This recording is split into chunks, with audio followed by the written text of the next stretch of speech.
The Biden administration is facing new backlash for rolling out a national strategy to counter Islamophobia. At a time when we are seeing rising levels of anti-Semitism across the country that has skyrocketed above 400%.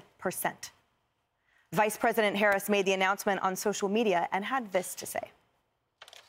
For years, Muslims in America and those perceived to be Muslim have endured a disproportionate number of hate-fueled attacks. I am proud to announce the Biden-Harris administration will develop our nation's first national strategy to counter Islamophobia.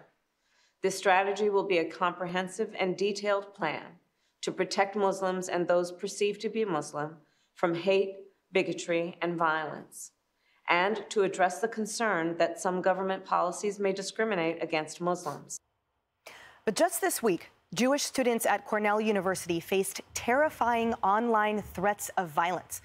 The student behind those threats appeared in court yesterday and is charged with threatening to shoot up, stab, murder, and rape Jews on campus. The school is now canceling classes tomorrow, citing extraordinary stress on campus and allowing a community day for students to take self-care.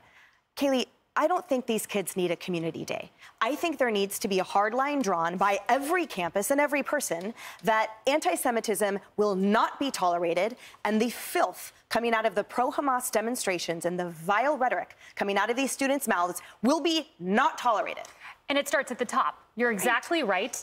There is no moral clarity here on the part of these college administrators who don't fire, a professor who celebrated October 7th when babies were lit on fire, and he celebrated, he's on administrative leave and not fired. So it starts at the top, but it starts at the top, at the White House. When Karine Jean-Pierre asked about anti-Semitism, all of a sudden talks about Islamophobia, cleans it up the next day. Should have been a gut answer. It starts with Kamala Harris. This effort to combat Islamophobia. What we are seeing, look at FBI data from 2023, a 37% increase in anti-Semitism.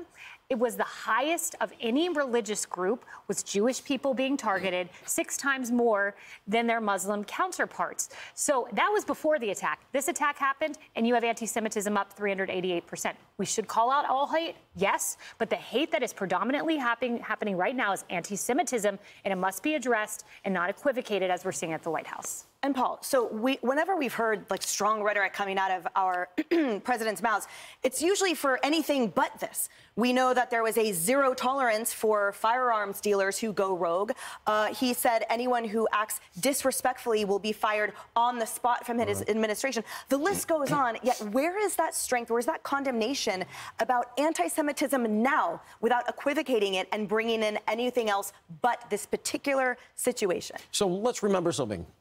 Kamala Harris is also supposed to be our border czar. So that's a clue here, all right? Kamala is where federal initiatives go to die. Nothing's going to get done here. There's going to be some rhetoric, et cetera. Translating this, we're in trouble in Michigan.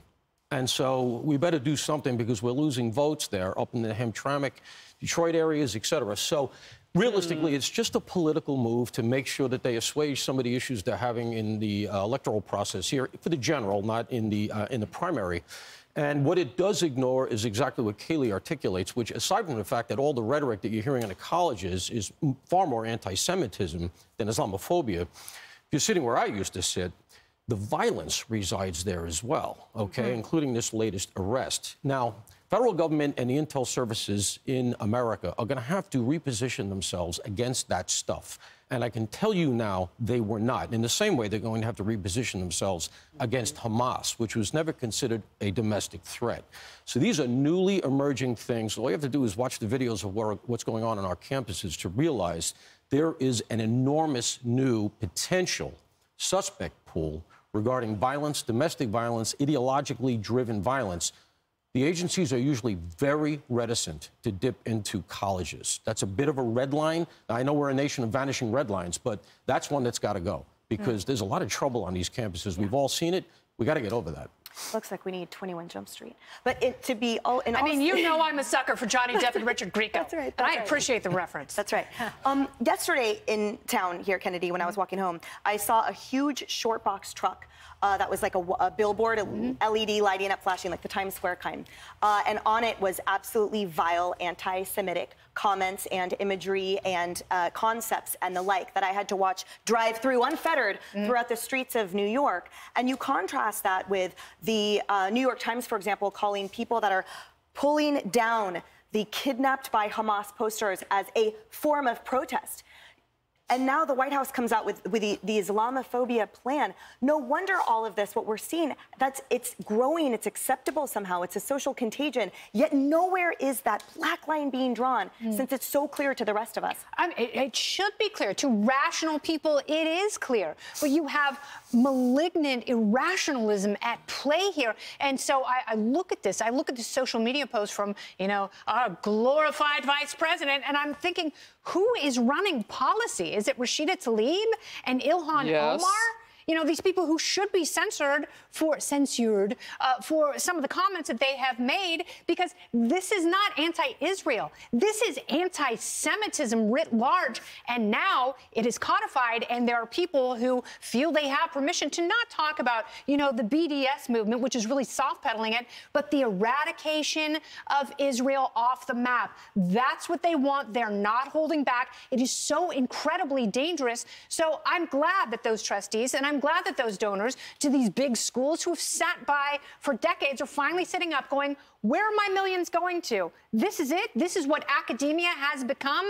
And unfortunately, yes, it is. And it's terrifying. Think about those kids who want to go dine in the kosher dining halls, and they can't because they are scared that they are going to come under attack by people who have been radicalized, but they're trying to normalize that radicalization. And that is what is so incredibly dangerous in these college campuses, which will only bleed into culture as a whole when these people enter into adulthood eventually. Well, we just saw an example of that on Cornell, because Patrick Dye, the suspect in those threats that were made online, he made that very threat against the kosher dining hall. Yes. So that was exactly right. I want to point out something that I don't think is getting any coverage.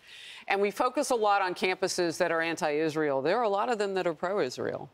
And my team and I put together a list, and the scroll on my phone is like 19 pages.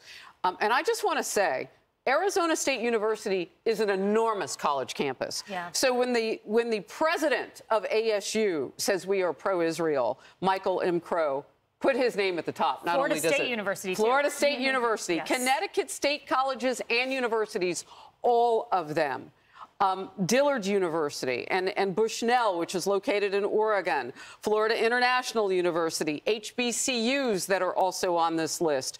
I mean, it goes on and on and on. And it's pretty amazing that doesn't get covered. And I think it's important to say that there are people out there who are going to start to look at some of these other schools and universities that are not among the most expensive in the world, Kennedy. Those elite bastions, as you might call them, of real democracies. They like to look and talk and whatever. They're going to look at places where they really want their kids to grow up further, where their values are furthered. ASU is a great school. I want to have that point come in. What's that? I was just going to say that the opposition that Kennedy is talking about is well-funded and well-organized. Where's the money coming from? And I would posit that if you drill down far enough, we're going to see some foreign actors who don't have our interests at heart. And let's leave it there.